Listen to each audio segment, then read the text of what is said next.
It is 8 p.m. in Pyongyang, it's 7 p.m. in Beijing. I'm Monita Rajpal. You're watching CNN. This is World One, live from Hong Kong. Anger and condemnation. That is the reaction to North Korea's controversial rocket launch earlier this Wednesday. Pyongyang's closest ally, China, expressed regret that North Korea ignored international appeals to call off the mission.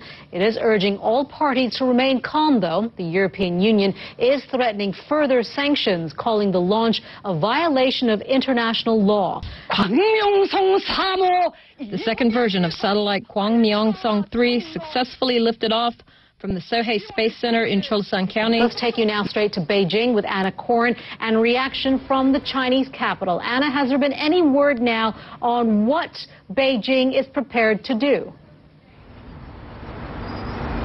Well, Monita, all we've had is a statement from the Ministry of Foreign Affairs, basically joining in the chorus of international condemnation. All right, Anna, thank you very much for that. Anna Koren there live for us from Beijing. Let's take you now to Seoul and CNN's Paula Hancock. And Paula, before we get to the reaction from Seoul, has there been any follow-up reaction from Pyongyang after hearing all this condemnation worldwide?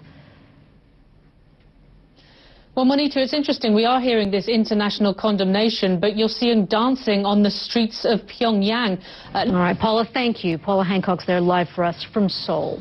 Well, North Korea says the rocket launch is not a front for a ballistic missile test, as the U.S. and other countries say it is, and that it's a vehicle to put a satellite in orbit. One analyst says North Korea has showed the world it can stage a successful launch. He says world powers must be proactive in engaging Pyongyang. You're watching World One live from Hong Kong. Still ahead, the moment that the melodic sounds that brought classical Indian music to the world and inspired the Beatles. Legendary sitar player Ravi Shankar has died at the age of 92. Well, there's a lot of talk on social media right now about the late Ravi Shankar. Matthew Chance has been looking into that and some of the other big stories online. He joins us now live from CNN London. Matthew. Monita, thanks very much. R.I.P. Ravi Shankar is one of the top trends on Twitter right now. People have been sending their thoughts and messages of condolence from around the world. I saw one tweet from India that really sums it up. It's from a fan who describes Ravi Shankar as a... You know what? Hold on to hope there, Matthew. You never know. It could happen. It could happen for us, too. You never know.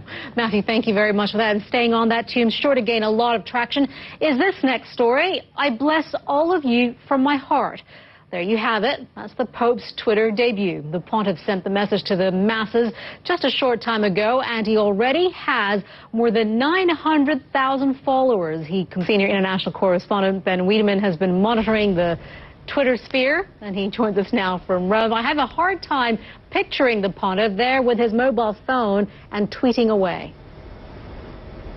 Well, he actually had what looked like an iPad, and it appeared on live Vatican television that the tweet was already written. He simply just pressed the button and sent it. Now, I'll read you... Our top story today, Pyongyang says its long-range rocket succeeded in putting a satellite into orbit. The spokesman for the North American Aerospace Defense Command says the rocket does appear to have deployed some kind of object that achieved orbit. Well, joining us now are CNN correspondents Chris Lawrence at the Pentagon and Alex Zolbert in Tokyo. Let's begin with you, Chris, at the Pentagon. How worried is the United States?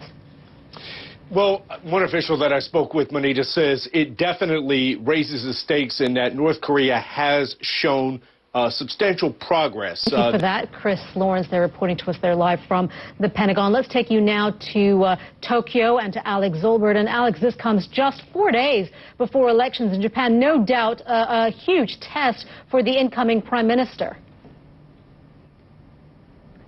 Well, that's right, Monita. And first we should say that nobody is suggesting really that North Korea launched this rocket. All right, Alex, thank you. Alex Zolbert there live for us from Tokyo. You are watching World One live from Hong Kong. Welcome back. Well, the Lakers were supposed to be a fun team to watch under new coach Mike D'Antoni. Well, so far the team's performances aren't exactly a Hollywood script. Amanda Davis joins us with more on that. Hi, Amanda. Hi, no, they're not at all, and there's some fantastic reaction that we'll be bringing you in just a couple of minutes. I'm going to kick off with...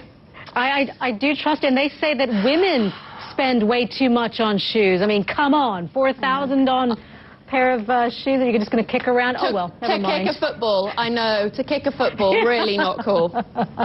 I do like it. Thank you very much for that, Amanda. Much appreciated.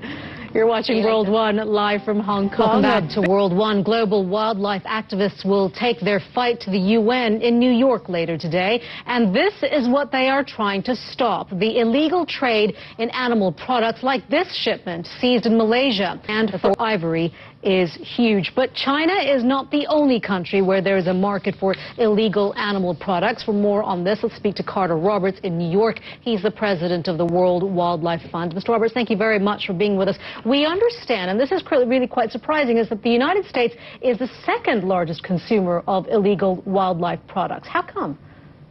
Well, you know, the U.S. is it's a large market, the largest market for many goods. There's great demand for these products. Thank you very much for your time. We appreciate that. Thank you. Well, winter seems to have taken over most of Europe early this year. Meteorologist Mari Ramos is at the World Weather Center with more on that. Hi, Mari. Hello, Monita. What a mess across Europe right now. We're seeing huge travel delays across the region. All right, Mari, thank you very much for that. You a fan of The Hobbit? A little bit. I haven't seen it. I haven't seen it. Have you? Well, yeah, you and me both. I haven't been a fan of I haven't actually seen any of the Lord of the Rings things, so I need to start catch up. Thank you, Mari. Sure. Well, fans of The Hobbit will be out in full force in London tonight for the first European premiere of the film. We've been getting plenty of eye reports from fans around the world. Matthew Chance is in London with all of that. Hi, Matthew. Thanks, Monita. Well, the film is out here on Friday, and there are plenty of fans around the world who are sending us their pictures. Take a look at this one. I see you as an elf. I don't know if I should take that as a compliment or something or not. Good thing. Okay, good. Thanks, Matthew. We'll leave it at that. All right, Matthew Chance there, live for us from London. You are watching World One, live from Hong Kong. I'm Monita Rajpal. Thank you for joining us. We'll update you the news headlines in just a couple of minutes right here on CNN.